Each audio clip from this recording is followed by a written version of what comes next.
ನಾಳೆ ಗುರುವಾರ ಗುರು ಪೌರ್ಣಿಮೆ ಇರೋ ಕಾರಣ ತುಂಬಾ ಜನ ಎಲ್ಲರೂ ಏನ್ ಮಾಡ್ತೀವಿ ಅಂತಂದ್ರೆ ರಾಯರ ಮುಂದೆ ಹೋಗಿ ನಿಂತ್ಕೊಂತೀವಿ. ನಮ್ಮ ಒಂದಷ್ಟು ಕೋರಿಕೆಗಳನ್ನ ಬೇಡಿಕೆಗಳನ್ನ ದೇವ್ರ ಮುಂದೆ ಹೇಳ್ಕೊಂಡು ಕೇಳ್ಕೊಂಡು ಬೇಡ್ಕೋತೀವಿ. ಇದನ್ನೆಲ್ಲ ಮಾಡೋದಕ್ಕೂ ಮೊದಲು ನಾವು ಮಾಡ್ಬೇಕಾಗಿರುವಂತ ಮೊದಲು ಕೆಲಸ ಏನಂತಂದ್ರೆ ವಾದಿರಾಜರ ಮುಂದೆ ಹೋಗಿ ನಿಂತ್ಕೊಂಡು ಅವ್ರ ಹತ್ರ ನಾವು ನಮ್ಮ ವಿಚಾರಗಳನ್ನ ಅಥವಾ ನಮ್ಮ ಬೇಡಿಕೆಗಳನ್ನ ಹೇಳ್ಕೋಬೇಕಂತೆ.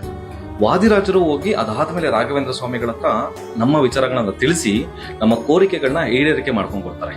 ಯಾಕೆ ಈ ವಿಚಾರ ಇದೆ ಅಂತ ಅಂದ್ರೆ, ನಾವೆಲ್ಲ ಚಿಕ್ಕ ವಯಸ್ಸಲ್ಲಿ ಇರ್ಬೇಕಾದ್ರೆ ನಮ್ಗೆ ಏನಾದ್ರು ಬೇಕು ಅಂದ್ರೆ ಅಪ್ಪನ ಹತ್ರ ಕೇಳುವಂಥದ್ದು ಸಹಜ. ಆದ್ರೆ ನಾವು ಅಪ್ಪನ ಹತ್ರ ಕೇಳೋದಕ್ಕೂ ಮೊದಲು ನಾವೇನ್ ಮಾಡ್ತಾ ಇದ್ವಿ, ಅಮ್ಮನ ಹತ್ರ ಹೋಗಿ ಕೇಳ್ತಾ ಇದ್ವಿ. ಅಮ್ಮ ಹೋಗಿ ಅಪ್ಪನ ಹತ್ರ ಇನ್ಫ್ಲುಯೆನ್ಸ್ ಮಾಡ್ತಾ ಇದ್ರು, ಆಮೇಲೆ ಕೊಡಿಸ್ತಾ ಇದ್ರು. ಕರೆಕ್ಟ್ ಅಲ್ವಾ? ಅದೇ ರೀತಿನೇ ನಮ್ಮ ಎಲ್ಲ ಕೋರಿಕೆಗಳನ್ನ ಈಡೇರಿಕೆ ಮಾಡ್ಕೋಬೇಕು ಅಂತಂದ್ರೆ ನಾವು ವಾದಿರಾಜ ಹತ್ರ ಕೇಳ್ಕೊಂಡಾಗ ಅವರು ಹೋಗಿ ಗುರು ರಾಘವೇಂದ್ರ ಸ್ವಾಮಿಗಳ ಹತ್ರ ಹೇಳ್ಕೊಂಡು ಆ ಕೆಲಸಗಳನ್ನ ಅಥವಾ ನಮ್ಮ ಕೋರಿಕೆಗಳನ್ನ ಈಡೇರಿಕೆ ಮಾಡ್ಕೊಂಡು ಹೋಗ್ತಾರೆ. ಸೊ ಹಾಗಾಗಿ ನೀವೇನೇ ಇದ್ರೂ ಕೂಡ ಫಸ್ಟ್ ವಾದಿರಾಜನ ಸ್ಮರಿಸಿ ಅದಾದ್ಮೇಲೆ ರಾಘವೇಂದ್ರ ಸ್ವಾಮಿಗಳ ಹತ್ರ ಹೇಳ್ಕೊಳ್ಳೋದ್ರಿಂದ ನಮ್ಮ ಎಲ್ಲ ಸಕಲ ಇಷ್ಟಾರ್ಥಗಳು ಕೂಡ ಈಡೇರುತ್ತೆ.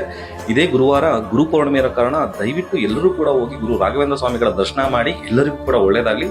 ಶುಭ ದಿನ.